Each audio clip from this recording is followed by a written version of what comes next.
কেকেআরে হঠাৎ এসেছিলেন এসআরকের ফোন, তারপর প্রাক্তন কেকেআরের তারকা শোনালেন অজানা গল্প। তবে কলকাতায় তিনি সবসময় ফুরফুরে মেজাজে থাকেন কিং খান। মানুষটাই সেই রকম, কেকেআরে ফ্র্যাঞ্চাইজি তার হৃদয়ের অনেকটা জায়গা জুড়ে রয়েছে।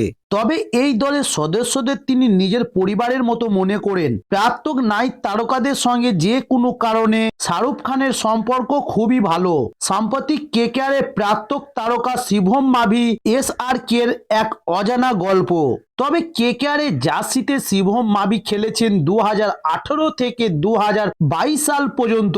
তারপর জোরে বোলা শিবম মাভিকে ছেড়ে দেয় কলকাতা নাইট রাইডার্স। এরপর হঠাৎ একদিন শিবম মাভিকে ফোন করলেন শাহরুখ খান এবং বললেন কেকেআরে খেলার সুবাদে শাহরুখের সঙ্গে পূর্ব পরিচিত ছিলেন শুভম মাভি।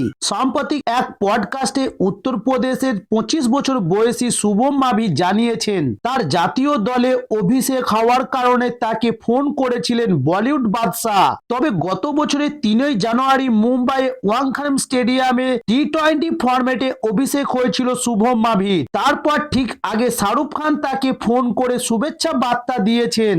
তবে শুভম মাভির কথায় শাহরুখ খান ভীষণ হেল্পফুল। উনি আমাকে কেকেআরে যখন ছিলাম উনার কন্ট্যাক্ট নাম্বার দিয়েছিলেন এবং বলেছিলেন যে কোনো সময় আমি তাকে ফোন করতে পারি, এবং ভারতীয় দলে অভিষেক হওয়ার আগে উনি আমাকে ফোন করেছিলেন। কেকেআর ফ্র্যাঞ্চাইজি থাকার সময় সেটা হলে অন্য কথা ছিল, কিন্তু এইভাবে ব্যক্তিগত করে ওর কথা বলাটা পুরোপুরি আলাদা ব্যাপার ছিল। আমার ভীষণ ভালো লেগেছিল।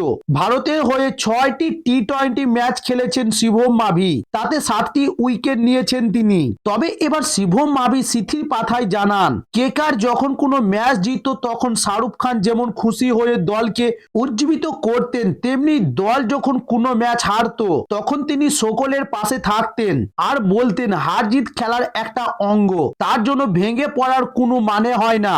নাইট মালিক সেই মন্ত্রই দিতেন দলের সকলকে। তবে কেকেআরে থাকার সময় শাহরুখের এই অবতার শিবম মাভির বেশ ভালো লাগতো বলেই জানিয়েছেন। তো দর্শক বন্ধু, এই ছিল আজকে নিউজ। সামনে আইপিএল এর আরো নিত্য নতুন ভিডিও পাওয়ার জন্য অবশ্যই আমার চ্যানেলটি সাবস্ক্রাইব করে সঙ্গে থাকুন। নমস্কার।